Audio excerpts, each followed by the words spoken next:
Let me just fix that for a second. There we go. Hello, everybody. Welcome to History Valley Podcast. Today I'm joined by Kevin Maxwell, and today we're going to be talking about Jesus and the Zodiac. How you doing, Kevin? Oh, I'm really good. Yeah, just keeping busy with business and exploring some different things. So, yeah. Awesome. Okay, so tell us, what led Mhm. you to your conclusion that Jesus was not a historical figure and he actually represents the Right. Zodiac, which we have right here on the screen and behind us. Yeah. Well, yeah, and that's the thing is, like the evidence you have is what does it suggest? And to take a step back from that, I think is not to just analyze an ancient text, but it's to analyze the human mind and how we interpret history. And so you have Hmm. to, and that's really what you do when you take into account context of a historical text. I think you can't just study history. You have to study psychology, and you have to study the view of how humans view the world and the universe. But like how I came to that conclusion was basically by studying the Bible, and not just the Bible, but the context from which it came. And it's and when you read the Bible, that's one of the good things about it is that there's this axiom of this idea that truth will set you free. And what are you trying to get free from? Well, when I was a Christian, I was trying to get free from sin, and sin kind of meant to miss the mark.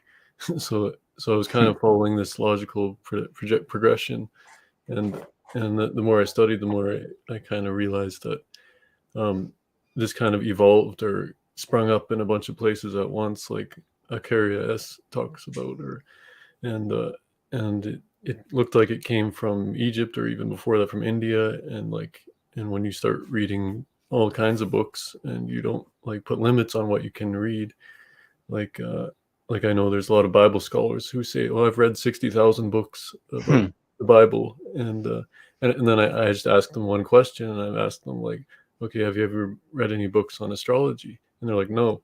It's like, well, so how would you ever try to understand the Bible from an astrological or astrotheological point of view if you've never read a book on astrotheology? So that's one area where you can have a lot of knowledge, but you don't have the wisdom or the lens from which to view it. And a lot of people feel safe, and humans like to be certain. So they usually go back to what they trust so that they can stay sane. But for me, it's like I think I would have gone into a depression if I didn't actually study and find something that could be of value. And that's the process of simplification, where you simplify the principles on which you want to live, and then it's like you find you can have a way out, and that kind of gives you a pathway to just not to necessarily leave Christianity, but to make it into something that's more real for you. And that's so that was kind of like my journey was seeing that what the Christ was. And every time it talks about the Christ in the Bible, it says, well, where is the kingdom? Well, it's within you. Okay, the kingdom's in me, then what's that? And then it's like, okay, and then what should I do with that? It's like, well, seek first the kingdom. And then it's like, okay, I'm seeking something inside myself. And that almost sounds like meditation or something like this. And what happens when you meditate? Well, meditation is the only proven way to speed up this psychological development process, and that's really what I kind of discovered the Bible is about. And one of these famous psychologists, Carl Jung, said that the Christian Gnostics already knew everything that he was studying, and that's kind of what I've discovered too, you could say. So it's like, so yeah, that's my kind of short answer. You could say. So when Carl Jung said that the Gnostics already were familiar with, so they already knew the things that he was studying and the things that he concluded well in Mhm. advance. Does Yeah. this have to do with like docetistic movements? Because there are some Gnostic docetists that think the entire ministry happened in heaven, none of it happened on earth at all. Right. It was all a heavenly ministry, so they didn't really have a physical historical Jesus. Is that kind of where we're going with this? It's more about the. I think he would have taken, like the Carl Jung at least would have taken more of Hmm. the archetypal view, where you see these as archetypal stories about, and there's almost symbolic, and what they're based on is things that are going on within the human mind. And in the ancient astrology books, you have the individual, and it's mirrored against the cosmos. Hmm. And so you have and everything that's going on is the relationship between you and the cosmos, or you and the universe. And so it was almost like it was mirroring everything that's happening they understood happening in the psychology of the human mind, and mirroring it against what's happening in their view of the universe. And their view of the universe was very different from our view of the universe. And you begin to understand that when Right. it says things like the sun is rising in the east. Well, we know now that the sun doesn't actually rise in the east. It's actually the earth is turning. And so there's these little details that you pick up along the way, and you can reinterpret the text that way. So like, I don't think they thought, well, this is kind of super spiritual, metaphysical, parallel dimension. But even though there's certainly probably cults and groups like that, but I think, like, as you study psychology, you kind of begin to see this as, well, no, these are principles, and it's a symbolic story based on what's actually happening in their view of the universe, and it's being interpreted through the universe of the individual, or the microcosm. And so they're kind of playing with these ideas and bouncing back and forth these ideas in the story. So that's kind of like, that's a simple way to put it, but it's obviously a kind of a long journey to understand it that way. It's like, it took me 3 years, I think, to really start to get to kind of like to study astrotheology, to really begin to see the text that way, and to be able to get out of the literal kind of view of the text. I think it took me about 3 years to understand it like that. So, what is the allegory of Jesus? What is the central point of Jesus that you think is there? Well, the Christ in you is, before Christianity, was called the Hmm. Christos consciousness. And what does he say about himself? He says, like, a lot of the times in astrotheology, they personify things in the sky, and the central figure in the sky is the sun, obviously. And so the Christos consciousness, like the Gnostics would say, is this spark of consciousness. And that's kind of what I've been reading about in these you kind of can read about in these more modern, like, life coaching books, where they talk about the pure awareness when you meditate, and that's you. So they say, like, anything you observe is not you. And I find that really fascinating, because it's like, everybody has a voice in their head, but if you learn that that voice isn't you in your head, then you kind of have this peace that you're just observing this voice in your head. But and then you have those principles like peace coming up, and Jesus says peace, talks about peace all the time. So, but Jesus, the central story, like in Christianity, is obviously this part where he's hung on the tree and he dies and he resurrects. And to me, that if you look at when that happens, everything happens according to the calendar of the Zodiac. And when does that happen? Well, that happens on the Passover. Well, what's the Passover? Well, that's when the sun passes over the spring equinox. And what happens when the sun passes over the spring equinox? Well, it's going into the sign of the Lamb. So Jesus is called the Lamb of God, and he and those are on the equinoxes.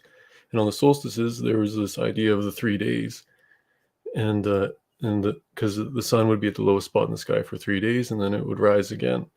And so the Egyptians said the sun is risen.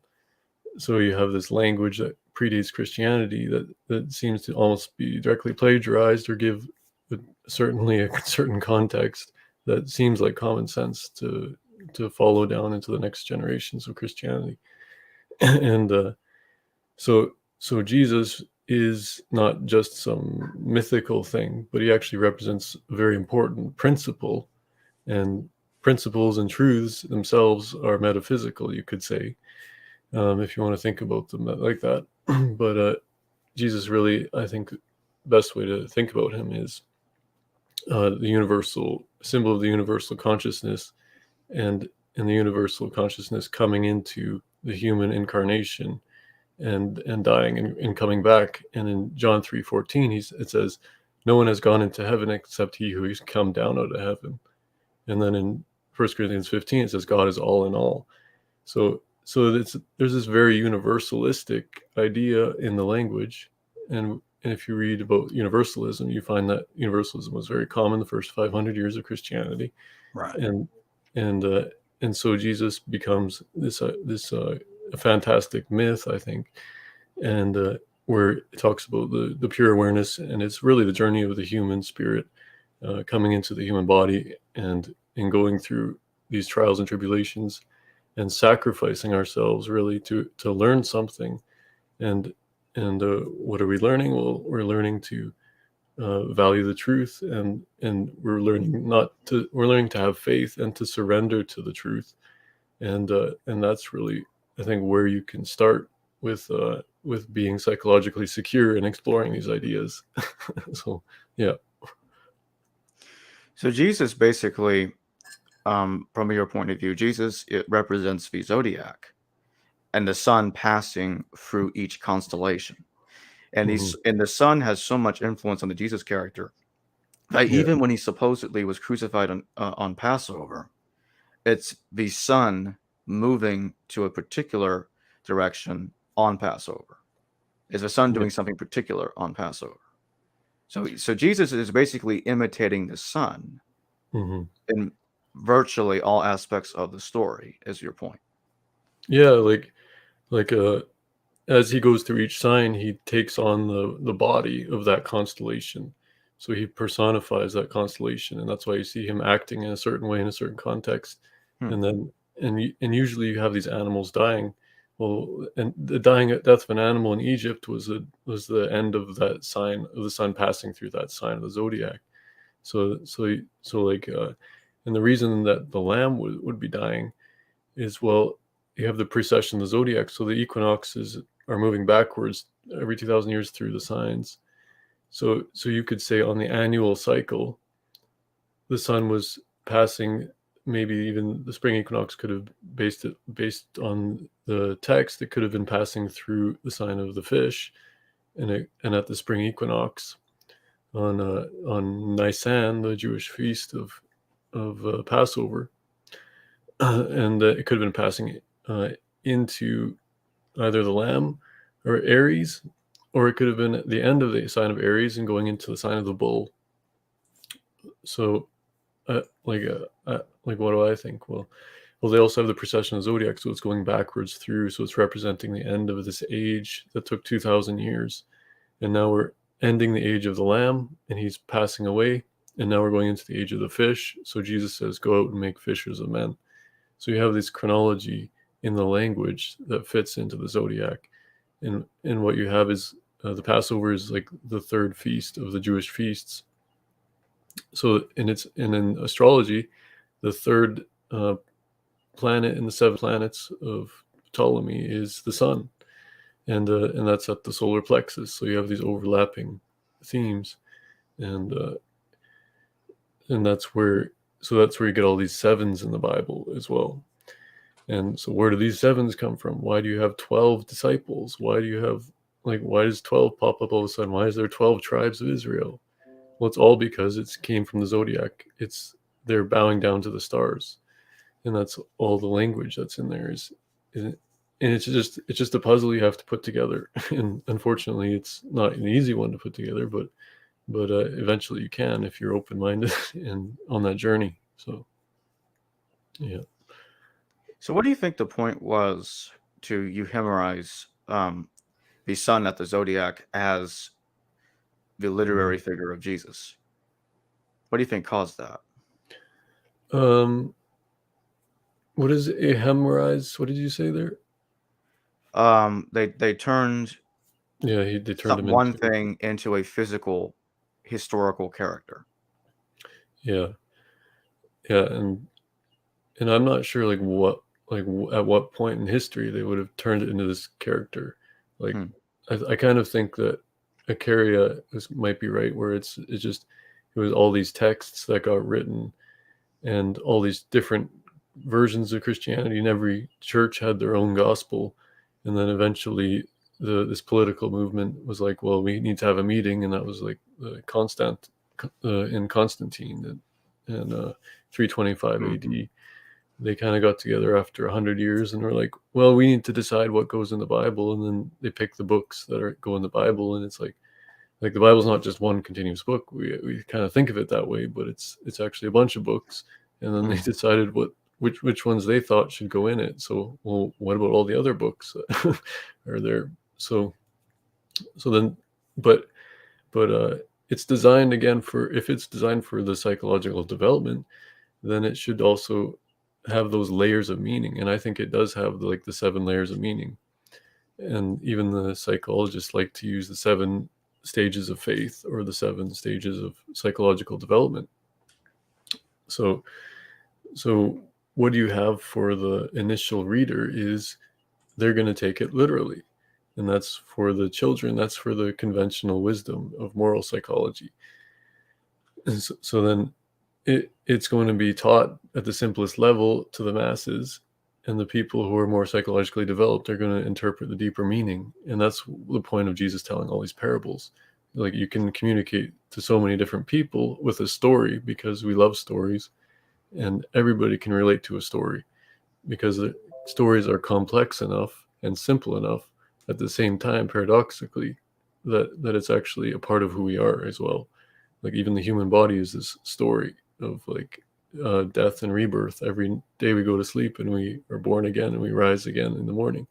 And so it's like, so it's the idea of the hero's journey. Every story you hear out there, every fairy tale, myth, whatever, it's all telling you really the same kind of story. And that's to overcome the evil with the good, or overcome chaos with order, or to slay the dragon of chaos and to save the princess, and all these sort of ideas, right? And what goes with what you're saying is like Jesus often is referred to as the Lamb of God, Mm-hmm. and in the Old Testament, um, Yahweh gets angry when Right. the Jews built a golden calf because they Mm-hmm. were supposed to be moving into Aries, a lamb, when they built Mm-hmm. this Yeah. statue of a bull, Yeah. which is keeping themselves into the Taurus period. So Mm-hmm. he Moses has the calf destroyed. People are executed and all that stuff. And Mm-hmm. now the lamb, the Lamb of God, is being sacrificed at the Mm-hmm. beginning of the age of Pisces. It's Yeah. like the lamb's got to go, and Jesus says, now let's be fishers of men. Mm-hmm. Yeah. And then we have the symbol of the fish for 2,000 Mhm. years. So yeah, so Moses was kind of the prophet.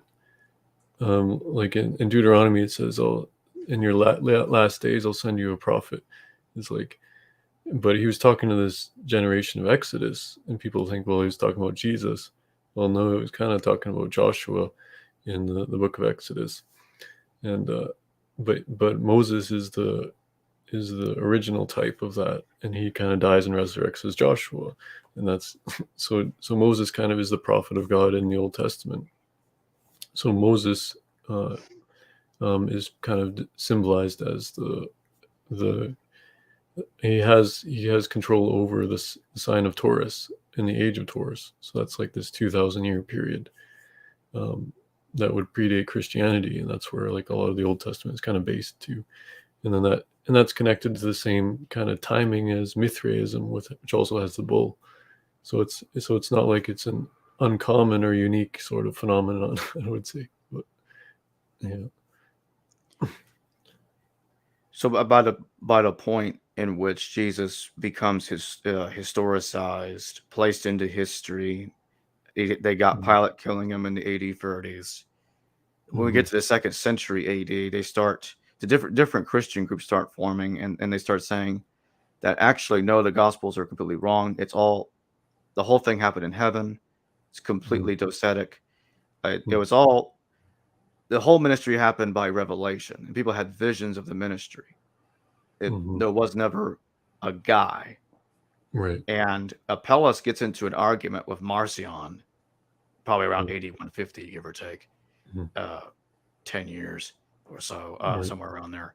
Uh, and Apelles is excommunicated from the Marcionite church because he's like, I don't believe Jesus existed as a physical Mhm. guy. But Marcion says, oh, he Mhm. appeared on earth uh, just right out of thin air, like he was beamed down. Mhm. metaphorically speaking, and he had no parents. He had Right. no father called Joseph, no father called Mary, but he's God's son. He was born in heaven, I guess. Uh, I guess in the Gnostic view, that would be that Sophia Mhm. would be his mom, I guess, or his sister, kind of depending on which version of it. Right. Uh, Sometimes Mm. neither. And that's kind of where that's kind of where it goes. And at Mm. that point, we get different versions of Docetism. But Marcion, he Right. doesn't fit Docetism 100% because he still thinks Well, that Jesus appeared on Earth physically at some point. like I would even interpret Docetism, like the evidence for Docetism, I would probably interpret it more astrologically as well. Hmm. Because, like, we have to remember how popular and ubiquitous astrotheology was and astrology was at that time. And even the word heaven, if you look up the usage for the word heaven in the Bible, um, it means the visible sky. So then if they're saying everything happened in heaven, well, the Egyptians believed that everything actually happened in heaven, and that the Hmm. constellations were actually these gods that were ascending and descending and coming down and rising from the earth. And even though it was the earth spinning and the stars or constellations are moving around the earth, sometimes we forget that the stars actually move through the sky. Hmm. so so and everything that moves, again, as we know from the Stoic literature, like Cicero, he says the movement of the stars, to them that meant they were alive, because what can stand still and and and not live, right? So it's so everything that's still is meant death, and everything that was moving meant alive. So you have that theme of the things happening in the heavens, and then you have the seven visible stars that move differently than the other stars. So it's like, well, those must be alive because they're moving differently. So they didn't understand the solar system enough to realize that these aren't actually the same bodies of light in the sky. So so it's very, you can understand how they would have interpreted it that way, and then how we've interpreted through the ages to use this word heaven as kind of this spiritual realm. But again, you have to go back to the two principles of the astrologers, which was the universe at large and then the individual. So heaven in the human body is in the mind, and it says set your mind on things above. So it's like so you have your, and then the things above, of course, are in the stars. And of course, we know now that those aren't actually above us, because those are, that even though heaven is above, it's like, well, heaven isn't up because the earth is spinning, so they didn't know that the earth was spinning. And so that's a kind of a very just way you can rationalize using modern science and what we know today to just be like, no, this was a language using to describe the symbolic story. um and so that's kind of something I just ran into again and again and again as you like look up the meaning of these words, because like that was what Jesus came to do, was to preach the kingdom of heaven. Well, if the word heaven now means the visible sky, then Jesus is the most astrological character in the Bible. It's like, so we can't just like ignore that, I think. But yeah. So basically, what you're saying is, Mhm. with or without the sun, in the context of which pieces of the Jesus character that we're talking about, one Mhm. way or the other, any aspect of Jesus Yeah. comes from, and any part of his character all comes from astrology in one form or the other. Yeah, like I think you can't actually get away from it, because like Mhm. everything that Jesus does in the Gospels, you look at the details and you realize this is talking about the sun. Like Jesus, okay, the head actually symbolizes the sun in these sun god cults. Right, on Passover, you have the two. When the sun was at the center of the sky in these countries, the sun would be at the mid, straight up above your head on the spring Passover, and so they set up an obelisk of light, and that's where the sun, they said, is the happiest in the sky because it didn't cast any shadow at that point. So that's where you get the letter I, actually. So the I Hmm. is the Christ. So at spring Passover, that's about you. There's the two eyes. That's Horus and Set, right? The spring and the fall, and that's the morning sun and the evening sun. So you have the four different cycles on the zodiac the daily cycle, the annual cycle, and basically the monthly cycle with the moon, and you have the great year. So these are like, if you understand these cycles and how to interpret them through the zodiac, you begin to see the stories and the chronology of these stories. And another example, like Jesus, it says in the Gospels he walks on water. Well, if you look at the time he walks on water, it's at sunrise. And what does the sun appear to do at sunrise? It appears to walk on the water, and it actually looks kind of like it's bouncing on the water, and with the tides and things. So it's like, well, that can't just be a coincidence that at this exact time when the sun is rising on the third watch of the night, that Jesus is actually walking on water and calming the storm. Well, no, that's the sun, and he's basically bringing the world back into order, and he's removing the darkness from the earth, right? So this because at night it would be stormy, right? So we don't live out in nature. We don't really experience these things firsthand, so we can't necessarily relate to the symbolism as much maybe today as we would have back then. So that's like another layer of like things we got to peel back. But where he goes up the mountain to pray, well, the mountain is the zodiac, right? You have the two mountains of Jerusalem. Why is there two different Jerusalems in the Bible? In Galatians 4, it talks about two different Jerusalems. Well, there's the Jerusalem above, there's the Jerusalem below, right? That's the individual, and that's the cosmos. I remember that, yeah. So Jesus goes up the mountain to pray. Well, that's the sun going up the zodiac to send out his rays of light for summer, right? And what is when that happens is actually when Jesus is being tempted in the wilderness for 40 days. And what does it say when the devil stops tempting him? He says he left him for a season. For a season. So why would it say that the devil left him for a season? Well, it's because it's the end of spring and it's summer now, so the devil's leaving him for a season. It's like, so, and that's like just something I was going through the Devil's Pulpit here and looking at my notes again. And he actually mentions that in there. So that's a great book to go back to about for that sort of thing. What do you think about people that hear things like what you're saying and they say, well, why can't Jesus be historical, but they simply grafted the astrology on his character? Well, to me, it's like I've actually gone through the miracles and I've tried to understand how could these things actually apply in reality. And like I was part of the charismatic church for like probably 3 years, like between 2013 and 2015. And I listened to all the charismatic leaders, and everybody was hoping for all this revival, like the Book of Acts and stuff like that. And it and there was always like, well, it's based on your faith, and it's almost like you're made to feel guilty because you don't have enough faith that this is going to happen in this certain way. So it's almost like we're conditioned to sort of believe that it has to be spiritual or has to be sort of like this in order to get into the Book of Acts.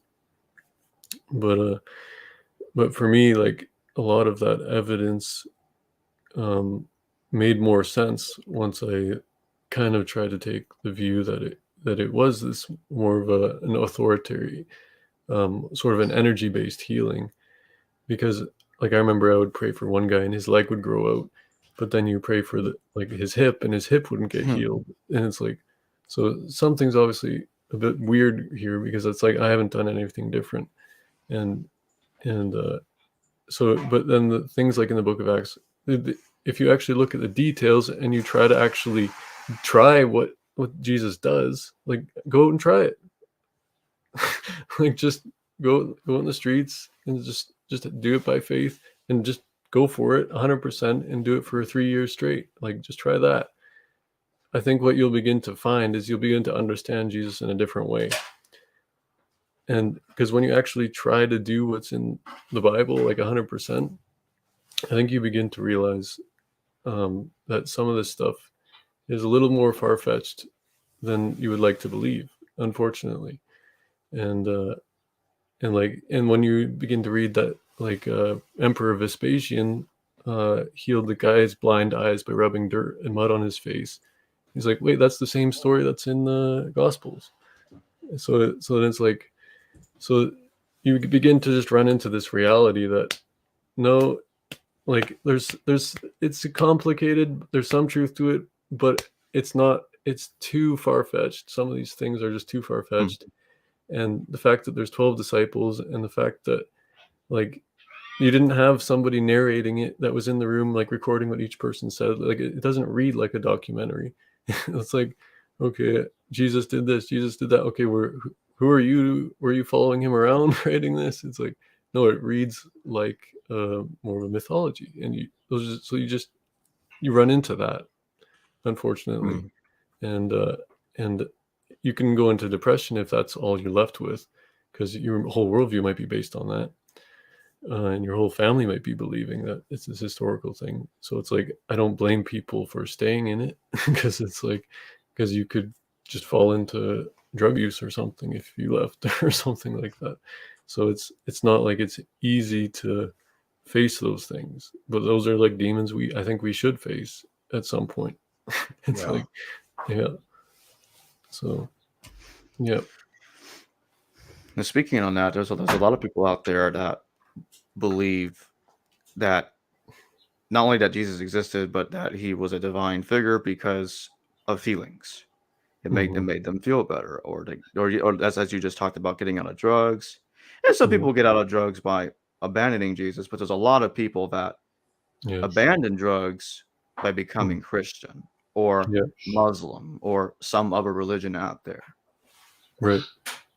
Yeah, and like, why do people's lives change for the better when they join Christianity? Well, that's a good question. It's like, well, yeah, like somebody might quit drugs that they've done their whole life. I think you have to look at the psychology of what's going on again. If you can actually understand the psychology of what's actually benefiting them, then I think it makes perfect sense that they could go into this and they could be set free psychologically from a lot of addictions and issues and have their lives changed. Because that's kind of the point of the mythology, is to do that, is to give your life meaning, is to bring you on this journey of transformation. That's kind of what the universe is doing. That's the divine nature, right? Right. So, but what it does is it gets you to, gives you, it makes you admit that there is a higher truth out there, and it makes you surrender to it, and it makes you humble enough to realize, I don't know everything. And those are really good things to do. Like, I'm not going to lie. I think that we shouldn't just think we know everything, even though we're kind of prone to, because that's kind of our tribal wiring, is to kind of be certain about things and to follow this crowd. And sometimes, and the crowd has a negativity bias because we've been stolen from, right? Life hasn't been easy. So it's like, you need to have some sort of spiritual basis to transform your life and have these principles to transform your mind, so that you can stay stable instead of making like money your master, right? Money is a good servant, but a terrible master, right? Because if you, all you value is like money or these material things, then you might live by the abundance of them, but then you're gonna fall by their destruction. So it's like, so that's where it's like, that's why it says the kingdom of God is within you, because it's trying to give people this stable foundation to be basically confident and become these kings almost in the midst of chaos. And it's to weather the storm, it's to be resilient, it's to have all these virtues. And it's like this, the fruit of the spirit is peace, love, and joy. It's like, yeah, those are real things you can have. So, but that doesn't mean that you need this mythology or something like that. So there's that other piece gets associated with it. So it's complicated and it's hard to listen to and it's hard to work through that, but it's necessary. I think it's necessary. So that's what I would say. Last question. What do you think about different forms of mythicism? Because there are some people out there that will say, well, Jesus was more like a copy of a copy of a copy of a copy. Like, Jesus is a copy of this God over here, which is a copy of this God over here, which is a copy of this God over here, which is a copy of this God over here, and it keeps going and going and going. Right. Or they'll just go full blown. It's entirely astrotheological. Let's not even bother looking at the other parallels. Those don't matter. What do you think about those different points of view? I think they're taking the easy way out in some ways. It's like, okay, well, what are you living by? Because if everybody just listens to you and we become Nietzschean nihilists, or like we just become nihilistic, I think that's kind of the worst thing you can do for your psychological health, like your mental health. Like, so it's like it's always easy to be critical and just say, well, that's this, and then, well, okay, but what are you about really? What's your core? What's the core of what you believe then? And if your core is weak, then I'm sorry, but you're going to be weak. And I don't want to be weak and follow you into that weak kind of lifestyle where I can't weather the storm or have this foundation or these principles to govern my life on. Because it's like, if I don't have something, then I'm just going to fall, and tyranny is going to be the rule of the land. It's like, we're just going to, because that's what human nature is, unfortunately. So to me, it's kind of naive when I hear that, and I get kind of bored of that, hearing that, because it's like every atheist out there is going to say that, right? And it's like, okay, do you have something new to say now, please? It's like because it's easy just to dismiss the past, but to see somebody who's actually worked through those things and pulled the gold out of them and set aside the bad, and said, oh, this is the stuff that's important, and this is what life is worth living for, and then they take responsibility for that and their mental health and their happiness, because I don't think those people are very happy, so I don't listen to them. It's like, so if you can take responsibility for your mental health, then it's like all of a sudden my life is more meaningful. It's like, so I'm not going to go listen to somebody who's going to make my life miserable.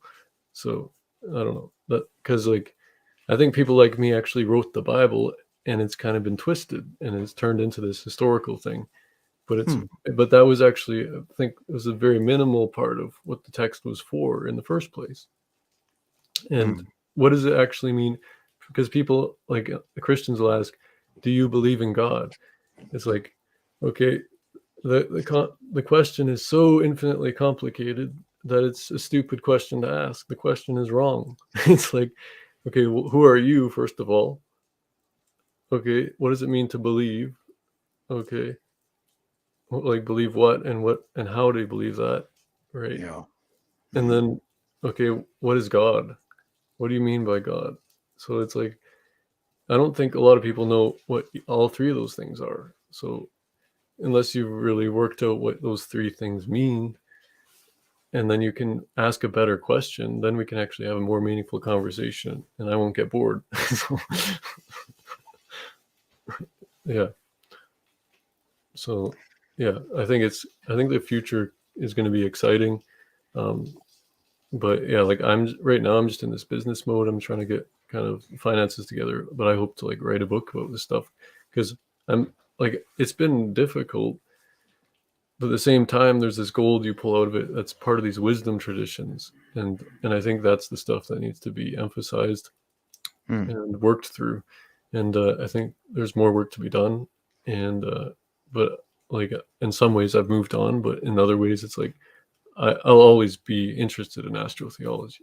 So it's like, yeah. Well, thanks for joining me today. And yes, definitely get back to me on your book whenever you're writing it or you're about to publish it. I certainly like to have you back to talk about it, and of course advertise your book so people can go pre-order it or buy it if it's out by the time we do another show. Right. Yeah, that'll be good. Okay. Yeah, absolutely. Yeah, it's definitely something I'm definitely still passionate about. It's just a matter of creating the time to do it, because I got like 4 businesses on the go right now, and it's not going to change much, maybe for another year or two, or so it'll be a few years yet before I get a book done or anything like that. But yeah. That sounds good. Thanks again for joining. Yeah, you're welcome. Hello viewers, thanks for watching this video from the History Valley YouTube channel. Please don't forget to subscribe and hit the notification bell. And if any of you wish to further support this channel, please consider checking out this channel's Patreon page and becoming a patron, and or donate through PayPal or through Super Chat during a live stream. Thank you.